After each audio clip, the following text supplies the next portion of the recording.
오늘 우리에게 주시는 하나님 말씀을 봉독합니다. 구약성경 502쪽 사무엘하 22장 1절에서 4절 말씀까지입니다.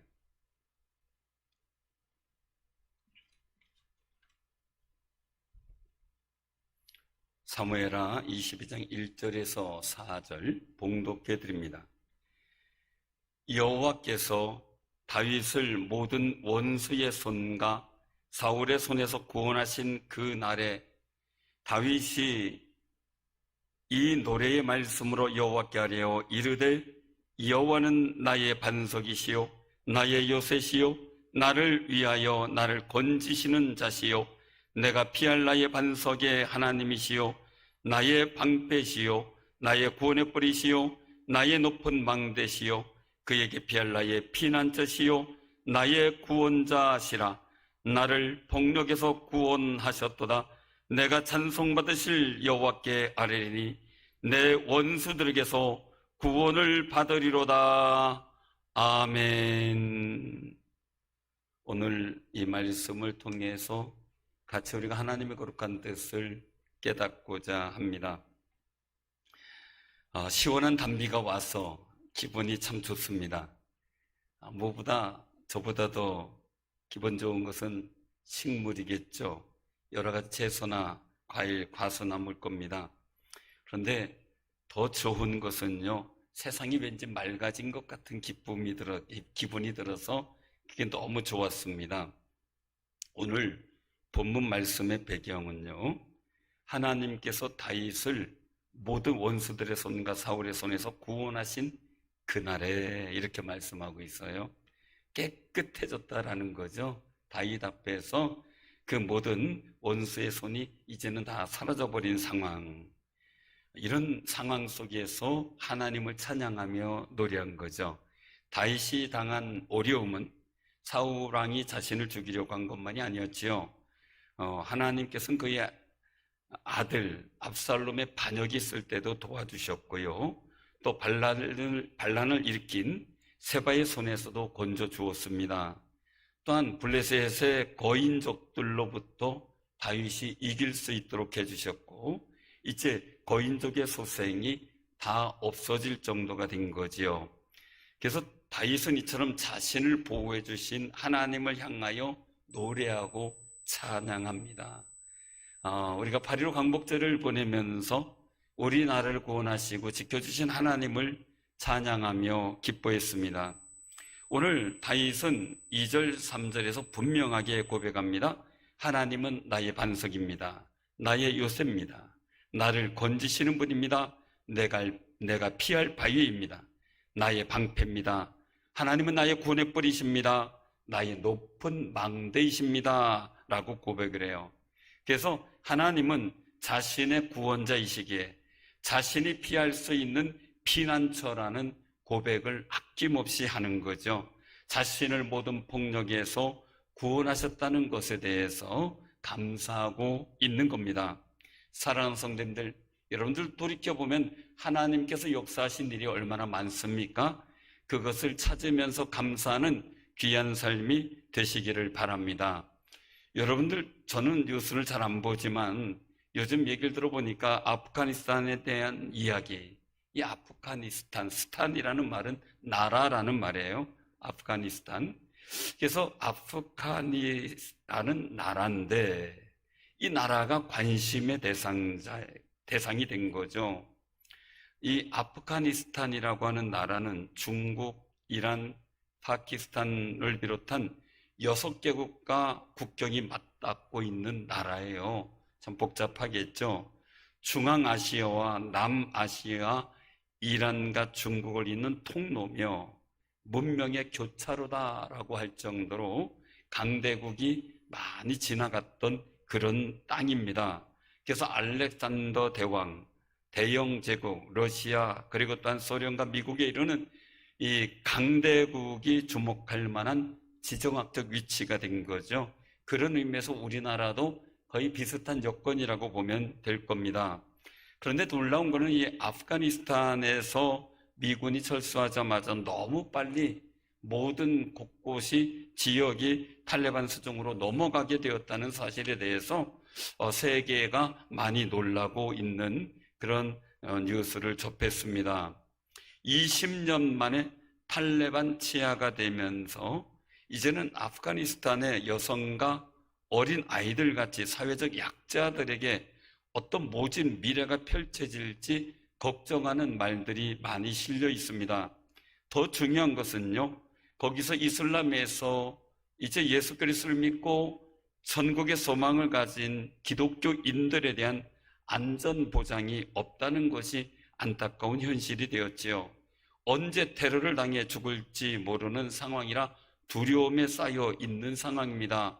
그래서 집 바깥에 나가지 말고 집만 있으라고 권고를 기독교 단체에서 하고 있다는데, 그들에게 문자를 보내 우리가 찾아가겠다 하고서 협박하고 있다는 이야기를 듣고 참 안타까워했습니다.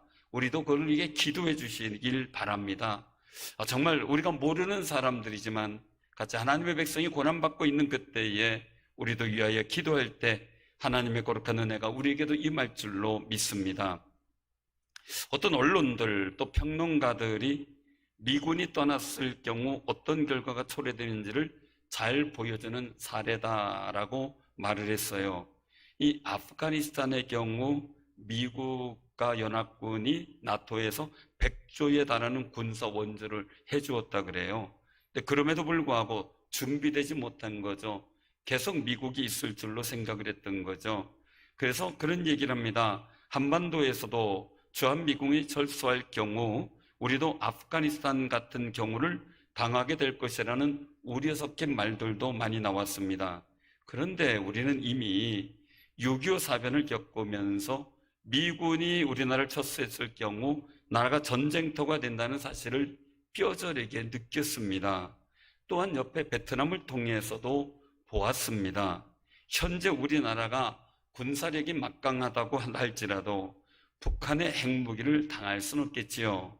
왜냐하면 일본이 2차 세계대전 때 강력했지만 원자탄에 무기력하게 주저앉을 수밖에 없었던 것도 우리가 알고 있는 역사입니다.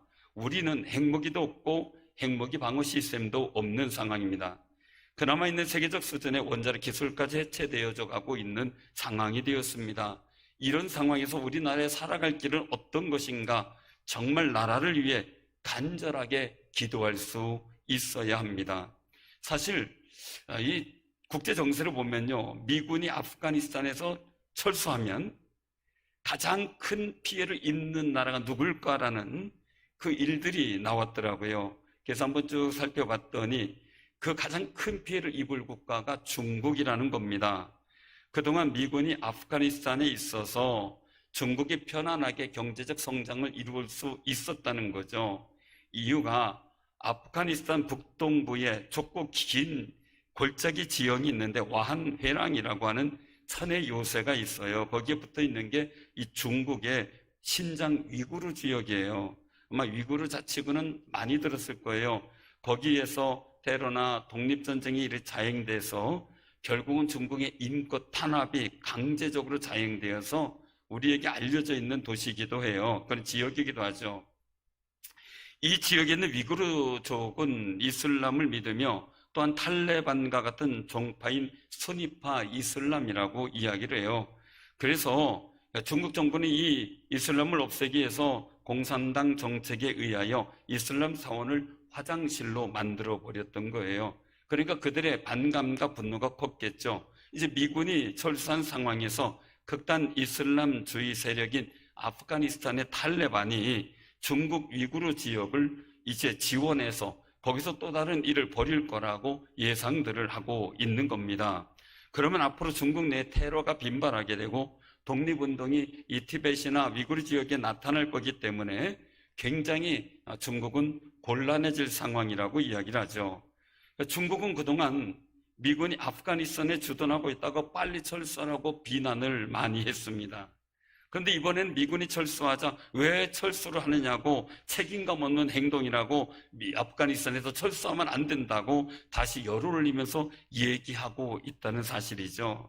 그래서 아프가니스탄에 미군이 있다는 것은 중국도 평화를 유지하는데 힘이 되었고 도움이 되었다는 사실을 반증해주고 있는 겁니다. 이런 상황들이 우리나라 주변에서 이루어지는 국제 정세라는 사실이죠. 사랑하는 성도님들, 이런 때에 국제 정세가 어떻게 바뀔지 몰라요. 저는 가슴을 쓸어내릴 때가 있는데요. 왜냐하면 인류 역사상 지구에 전쟁이 없었던 때가 극히 드뭅니다. 그런데 전쟁만 없으면 저는 우리나라가 그 화약고가 되지 않을까 해서 조심스레 하나님 앞에 그런 일은 생기지 않게 해달라고 기도할 때가 한두 번이 아닙니다. 그래서 중동이 다시 전쟁이 생기면 우리는 그냥 가슴 쓸어 내릴 정도의 상황입니다. 사랑하는 성도님들, 그렇지만 우리가 가져야 될 믿음이 있다는 거죠. 성경 말씀 역대하 20장 15절 말씀을 봉독해 드립니다. 야하시엘이 이르되 온 유다와 예루살렘 주민과 여호사밧 왕이여 들을지어다. 여호와께서 이같이 너희에게 말씀하시기를 너희는 이 큰 무리로 말미암아 두려워하거나 놀라지 말라. 이 전쟁은 너희에게 속한 것이 아니요 하나님께 속한 것이니라 라고 기록되어 있습니다. 사랑하는 성도님들, 이 전쟁은 너에게 속한 것이 아니라 하나님께 속했다라는 이 말씀이 선포되자 여호사밧 왕이 승리를 하게 됩니다. 우리도 꼭 기억하시길 바랍니다. 전쟁은 우리에게 속한 것이 아니요 하나님께 속한 것이니 그 하나님께 기도하는 아름다운 삶이 되시기를 바랍니다. 또한 본문의 말씀에 다윗의 한 고백을 통해서 우리가 가져야 될 신앙의 마음이 회복되어야 할 것이 있습니다. 바로 본문 4절 말씀인데요. 나의 찬양을 받으실 주님이라고 직접 주님을 찬양합니다. 여호와 하나님이 다윗 자신에게 피난처 되시고 구원자 되시기에 찬양을 드릴 수밖에 없다는 간절한 마음의 표현입니다. 다윗은 하나님이 자신에게 어떤 분인지 고백하고 그 하나님께 자신의 찬양을 올려드리는데 그 이유가 있는 겁니다. 그 이유가 오늘 본문 말씀 속에 말씀하기를 내 원수들에게서 구원을 받으리로다 라는 의미입니다. 앞으로도 자신 앞에 수없이 나타날 원수들에게서 구원받기를 소망하고 있다는 뜻입니다. 우리도 다윗과 같은 고백을 통해서 우리나라의 원수들에게서 우리나라가 구원받기를 소망하고 우리 삶 자체가 이렇게 다윗처럼 모든 손에서 구원 얻은 날 하나님 앞에 찬양하는 거룩한 날들이 많아지기를 소원하는 아름다운 삶이 되시기를 바랍니다. 그럼 다윗처럼 이렇게 반석 대신 하나님께 소망을 두는 삶이 되기 위해서 우리가 가져야 될 신앙이 뭐냐라는 거죠. 반석은 설명 안 해도 잘 알 겁니다. 든든한 반석 위에 서 있으면 안정감이 있죠. 사랑하는 성도, 반석 위에 세운 집은 흔들리지 않지요. 그래서 다윗은 늘상 흔들리지 않는 반석 같은 그 하나님을 바라보고 있습니다. 자신의 기반이 되어주고 힘이 되어주고 그리고 어떤 앞날의 희망이 되어주는 하나님 말이죠. 그 하나님께 소망을 두는 삶이 되기 위해서 가져야 될 신앙 첫 번째는 대속의 은혜가 예수께 있다는 사실입니다. 그것이 반석이어야 된다는 거죠. 대속의 은혜가 반석이라는 말입니다. 마가복음 10장 45절에 보면 인자에 온 것은 섬김을 받으려 함이 아니라 오히려 섬기려 하고 자기 목숨을 많은 사람의 대속물로 주려 함이니라 이렇게 말씀하세요. 예수님께서 우리 대속물이 되어주셨기 때문에 내 죄를 위해 대신 죽으셨기 때문에 우리는 하나님 앞에 담대히 서서 하나님의 자녀가 되고 하나님의 나라인 천국에 가는 거룩한 길이 열려지게 된 겁니다. 그 기름때 묻은 원숭이의 미국 이민 이야기라는 책이 있어요. 이 책의 저자는 석춘 씨인데요. 석춘 씨. 공군 대위로 전역을 하고요. 현대자동차에 입사해서 차장까지 고속 승진을 해요. 당시 대졸 초임이 2만 원일 때 자신은 15만 원을 받았다 그래요. 좋은 직장을 가졌는데 그 직장을 퇴사하고요, 아들들, 딸 셋을 데리고 미국으로 이민을 가요. 그런데 큰아들 중학교 2학년인 그 아들이 교도소에 가게 되는 일이 벌어졌어요. 아들이 이제 미국에 갔는데 미국 아이들이 왕따를 하고 괴롭히기도 하고 놀리기도 했습니다. 그때마다 싸우고 반격을 하다가 보니 교장한테 여러 차례로 여러 가지 일로 불려가서 여러 번 체벌을 받았죠. 불합리하죠. 자기만 혼나니까 말이죠. 불만에 쌓인 아들은 다른 미국인 친구와 함께 휴일 기간인 학교에 들어가서 건물을 부셔버리고 말아 이것저것 이제 다 부셔버리고 쑥대밭으로 만들어버렸어요. 이 사건은 지역신문 일면에 났고 온 가족은 이 일이 벌어진 후 응접실 구석에 모여 앉아 대성통곡을 합니다. 어떻게 할 줄을 모르니까요. 거기에서 같은 교포들이라도 한국인의 얼굴에 먹칠을 했다는 비난은 기본이었고 등하교 때 그 집을 피해가라 하는 한인들, 같은 교육부 학교에 내 아이를 보낼 수 없다 해서 전학을 시키는 부모도 있었고, 나이 젊은 어떤 한인은 자신의 면전에서 당신 자식 교도소에 갔다며 하며 빈정거리는 일들까지 생겼습니다. 섬기던 교회에서조차 성도들의 눈길이 따가워 출석을 끄는 상태였다고 합니다. 교장은 말하기를 세상에 이렇게 학교 건물을 때려 부순 사건은 처음입니다. 카운티 내에 어떤 학교에도 전학이 불가합니다. 안녕히 가십시오 라고 전학까지 시켜주지 않는 상황이 벌어졌습니다. 그럴 때 이 송석춘 씨는 아들의 죄가 바로 내 죄다라고 생각을 하고 속죄를 위해서 매주 주말에 온 가족을 동원하여 학교를 청소하겠다고 했고, 교장은 별난 아버지라는 표정으로 그냥 우습게 생각하고 허락을 했습니다. 이 별난 행동은 계속해서 반복되었고 나중에 한번 플로리다 주류 사회를, 전 미국 사회를 흔드는 사건이 생겨납니다. 교도소에 간 중2 아들의 속죄를 위해 부부가 유치원과 초등학교 다니는 네 아이와 함께 주말마다 학교 나와 청소하는 장면을, 그리고 운동장을 청소하는 과정을 이 AP통신 기자가 보도를 했는데, 가족의 명예와 아들을 위해 부모는 모른 채 하지 않았다라는 제야의 기사를 내게 됩니다. 기사의 내용에는 내 아들이 죄를 지었으면 내가 죄를 지은 것이다. 내 아들이 저지른 행위에 대해 변상은 물론 어떤 일이든 하겠다라는 그 분의 말까지 들어 있었던 겁니다. 그리고 나서 이 미국 전역의 신문들이 AP통신 기사를 받았으면서 아들이 다니는 학교에는 며칠 만에 수백 통의 편지가 오게 돼요. 변호사비로 쓰라며 5불, 10불짜리, 그리고 때는 수표 한 차를 동봉하기도 했고요. 미국의 신문들은 아버지의 아들의 죄가 바로 내 죄라는 고백을 들어 미국인 부모들도 본받아야 된다라는 논지의 기사와 논평을 내기 시작합니다. 그리고 나서 며칠 후 반가운 소식이 가족에게 전달됐는데 법정에서 아들이 방면한다는 소식입니다. 교육청에서는 다니던 학교로는 되돌아갈 수 없지만 멀리 떨어진 다른 학교로는 갈 수 있다는 소환도 보내왔습니다.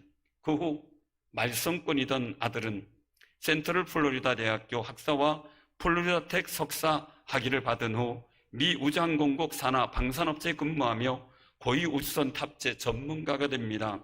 우주선을 쏘아 올릴 때마다 수십 명이 달라붙어 점검하는데 그 가운데 최고참으로 선임으로 일하고 있는 겁니다. 물론 미국이나 전 세계에서 오는 VVIP들에게 직접 브리핑하는 유일한 한국계 교포가 되었다고 하는 겁니다. 그 아들 송시영 씨가 사고를 쳤을 때만 해도 그 아버지는 아이고 저놈이 자라서 뭐가 될까 하고 걱정이 태산이었다는 겁니다. 그런데 대속의 일들을 하면서 지금은 가까운 곳에 살면서 자신이 좋아하는 낚시를 시도 없이 함께 가진다고 쫓아오는 아들이 되었고, 큰딸도 센트러스트 은행 부사장으로 일하고 있게 되었다고 합니다.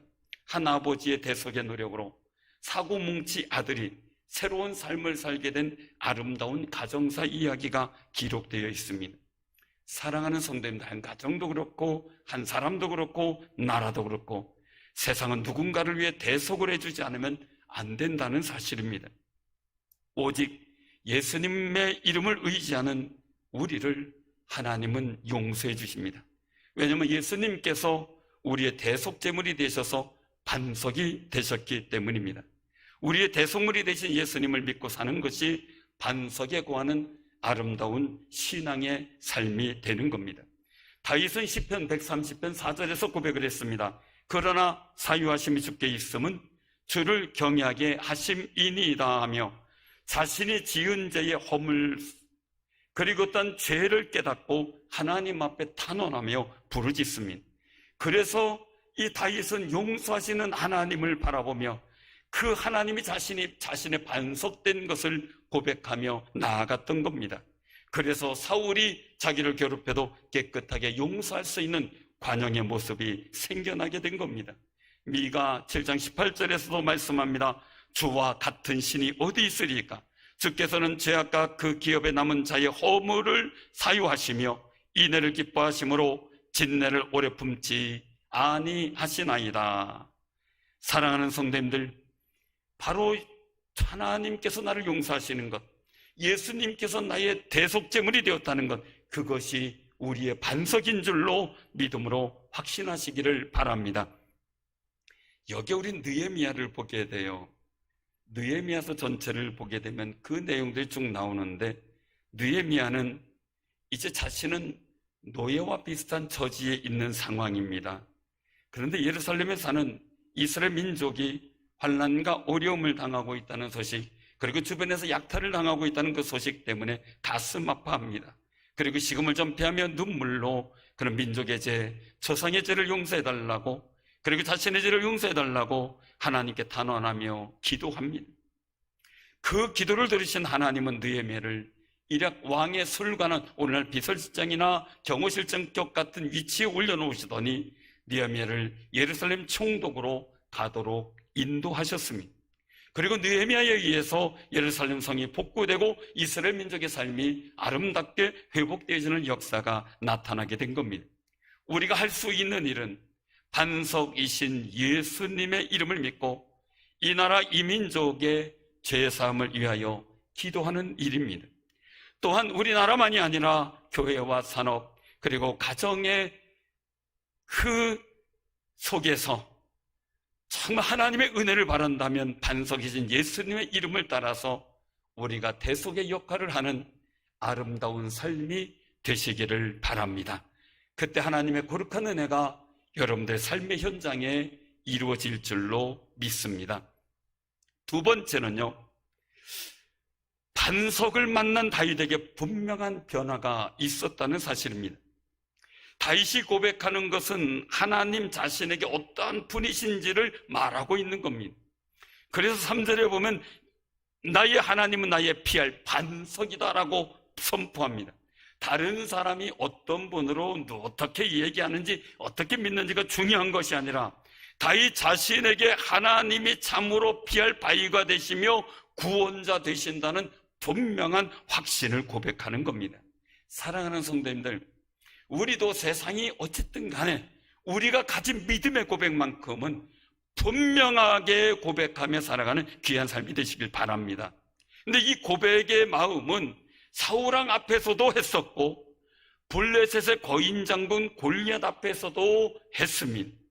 그 결과 어린 목동이 거인 장군 골리앗을 이기고 장수가 되는 쾌거를 만들어냈고 놀라운 신분의 변화가 이루어졌습니다. 19세기 그 옥스퍼드 대학에서요, 종교과학 시험이 있었어요. 출제된 주관식 문제가 한 문항이었는데 그 문항이 뭐냐면 물을 포도주로 바꾼 예수의 기적에 대해 논하라라는 제목이었어요. 시험 시작정이 땡 하고 울렸어요. 이거 한번 울려본 겁니다. 혹시 주무실 분이 있어서 자, 울려보는데 땡 하고 울렸어요. 일제히 막 답안지 글을 쓰는 소리가 요란스럽게 막 납니다. 극적이죠. 펜으로 하니까요. 근데 유독 한 학생만이 멍하니 창밖을 바라보고 있어요. 감독관이 다가와 빨리 답안을 작성하라고 주의를 줘요. 근데 이 학생은 시험에 관심 없이 그냥 바깥에만 내다봐요. 시험 종료 시간이 얼마 남지 않았어요? 그래도 학생은 멍 때리기를 계속하는 거예요. 그래서 화가 난 감독 교사가 다가와서 백지제철은 당연히 0점 처리되고 학사 경고의 대상이 될 수 있으니 뭐든 한 줄에도 써놔야 된다라고 최후 통첩을 해요. 이 말에 딴청을 비우던 학생이 시선을 돌려 시험지를 뚫어지게 바라보더니 정말 단 한 줄만 써놓고 고사장을 빠져나갔어요. 달랑 한 줄인 이 답안지가 그 신학대학 창립 이후 전설이 된 만점 답안지가 되었습니다. 그 학생이 누구냐면 나중에 영국의 3대 낭만파 시인 중 한 사람인 조지 고든 바이런이에요. 이 바이런의 답안이 뭐였느냐? 이 신학대학 교수들이 감동받아 올 하트를 준 거죠. 말하자면 답안의 내용이 그렇습니다. 잘 들어보시기 바랍니다. 물이 그 주인을 만나니 얼굴을 붉히더라. 한번 따라해 보세요. 물이 그 주인을 만나니 얼굴을 붉히더라. 물이 만물의 주인 되신 예수님을 만나자 포도주로 바뀐 걸 얼굴을 붉혔다고 표현한 거예요. 여기에 다 감동을 해버린 거죠. 사랑하는 성도님들, 물도 주인 만나면 바뀌었어요. 우리도 만군의 하나님, 나의 주인 되시는 주님을 만났는데 어떻게 바뀌어야 되겠습니까? 사랑하는 성도님들, 다윗은 이기는 자가 되었어요. 목동에서 말이죠. 근데 이기는 사람과 지는 사람의 마음과 행동의 차이가 있다 그래요. 이기는 사람은 예, 아니요를 분명히 말한다는 거죠. 그러니까 다윗도 여호와는 나의 반석이요 분명히 말하죠. 지는 사람은 예, 아니요를 적당히 말한다고 해요. 이기는 사람은 넘어지면 이런 앞을 보는데 지는 사람은 넘어지면 누가 나 욕하지 않나 해가지고 뒤를 본다 그래요. 이기는 사람은 강자에게 강하고 약자에게 약한데 지는 사람은 강자에게 약하고 약자에게는 강하다는 거예요. 이기는 사람이 자주 쓰는 말은 다시 한번 해보자 하는 말인데 지는 사람이 자주 쓰는 말은 해봐야 별 볼 일 없어 라는 말을 쓴다는 거죠. 이기는 삶과 지는 삶의 말과 행동의 차이가 난다는 거예요. 사무엘하 3장 1절에 보면요, 사울의 집과 다윗의 집 사이에 전쟁이 오려면 다윗은 점점 강하여지고 사울의 집은 점점 약하여 가니라 이렇게 기록됐어요. 사울왕은 늘 전쟁에 이기고요, 자기 이름만 내세워요.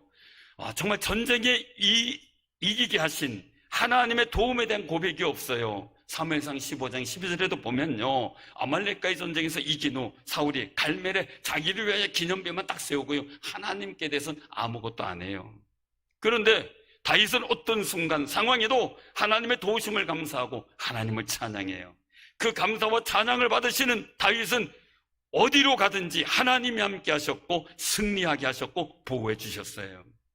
반석 대신 하나님을 만난 모든 성도들의 말과 행동이 하나님을 감동시키는 변화가 있을 때 하나님을 역사하는데 다윗도 원래 이런 사람은 아니었잖아요. 하나님 만나고 바뀐 사람이었죠. 우리도 하나님 만났잖아요. 그럼 반석 대신 하나님 안에서 하나님의 거룩한 은혜 가운데 들어가는 아름다운 변화가 있기를 바랍니다.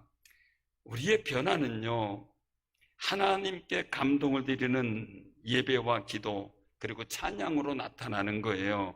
사울왕은 번번이 핑계를 대고요, 예배도 가볍게 여기고요, 그리고 하나님을 찬양하는 일도 없고요, 자기가 몸이 아파서 악신이 들리면 그냥 다윗한테 와가지고 찬양해달라는 그거밖에 없었잖아요. 자기를 위한 거예요. 자기를 위한 거, 하나님을 위한 게 아니고 말이죠. 정말 사무엘의 말대로 하지도 않고 예배를 무시하고 가볍게 여겨요. 사랑하는 성도님들, 그러나 다윗왕은요, 하나님께 드리신 예배와 찬양을 최선을 다해 드리고 그랬더니 그 예배를 사모해요. 그 속에서 하나님이 함께 하시더니 목동인 다윗이 하나님을 만나니, 주인을 만나니 다윗이 이스라엘의 왕이 되는, 성군이 되는 거룩한 변화가 이루어졌어요. 사랑하는 성도님들, 우리나라의 한국교회 또한 우리 성도들이 이 어려운 시기에 반석이신 하나님을 만나서 변화되어지는 놀라운 역사가 있기를 기도해 주시기를 바랍니다. 우린 무력해요, 부족해요. 다윗도 목동이었어요. 별 볼 일 없었어요. 그런데 그 주인이신 하나님을 만나서 변화된 것처럼 반석 대신 하나님 안에서는 변화되지 않을 수가 없어요. 그러므로 우리의 입술이 늘 반석 대신 하나님을 고백하며 살아가는 귀한 삶이 되시기를 바랍니다. 세 번째는요, 반석 속에 있으면 불가능한 것이 정답이 보이기 시작해요. 불가능했어요. 그런데 반석에 있으면 정답이 보인다는 거예요. 블레셋과의 전쟁에서 적군의 선봉장이 거인족 골리앗이 나온 거죠. 그러자 사울도 상당히 풍채가 컸던 그런 왕이었죠. 그런데 속수무책이에요. 모든 군사들도 두려워 떨며 숨어버려요. 꼭꼭 숨어라, 머리카락 보인다라고 할 정도로 꼭꼭 숨어버려요. 다윗이 그 광경을 보니 참 답답합니다. 그래서 자신이 골리앗에게 나가서 싸우겠다고 자원을 해요. 형들도 다른 군사들도 비아냥거리고 욕하고 혼내킵니다. 네가 장난하러 왔냐 하고 말이죠. 그래도 골리앗에게서 나가서 여호와의 이름으로 싸워 승리하는데, 이때 한 다윗의 고백이 아주 정말 명품입니다. 사무엘상 17장 47절에 보면 전 여호와의 구원하심이 칼과 창에 있지 아니함을 이 무리에게 알게 하리라. 전쟁은 여호와께 속한 것인즉 그가 너희를 우리 손에 넘기시리라 하는 고백입니다. 전쟁은 무기 가지고 하는 게 아니라는 거예요. 핵무기 가지고 하는 것도 아니라는 거예요. 사랑하는 성도님들, 하나님에 속한, 하나님에 의해서 이루어진다는 걸 말씀하고 있죠. 승리를 향한 분명한 고백은 승리를 위한 반석, 하나님밖에 없다는 고백을 다윗은 하고 있는 거죠. 하나님을 자기 반석 삼은 사람들의 말은 분명히 달라요. 이미 마음에서부터 승리하고 있는 거지요. 안 된다고 하는 부정의 벽 앞에서 하나님을 반석 삼으면 할 수 있다는 긍정의 힘이 생기게 되는 겁니다. 그 믿음 앞에서는 극복하지 못할 장벽이 없는 거죠. 정주영 공법이라는 말이 있어요. 이 말이 어디서 생겼냐면 이 서산 간척지에서 생겼어요. 6km가 넘는 방조제 사업을 하고 있는데 다 막아오면서 6km 막아오는데 270m 구간을 못 막고 있는 거예요. 물살이 얼마나 이 급류구간이라 센지 5톤짜리 바위를 떨고도 그냥 쓸려가 버릴 정도예요. 소속 8km 급류니까요. 그냥 쓸려가는데, 그래서 의견들이 이제 세계 각국에 이제 토목공사 하는 모든 건설회사나 모든 일에 컨설팅을 의뢰해도 방법이 없다는 거예요. 최신 장비도 소용이 없다는 거예요. 도저히 불가능하다는 얘기만 들어요. 포기해야 한다고 얘기를 해요. 그럼 지금까지 6km를 공사하면서 270m 남기고 이걸 가지고 못한다는 게 말이 안 되는 거죠.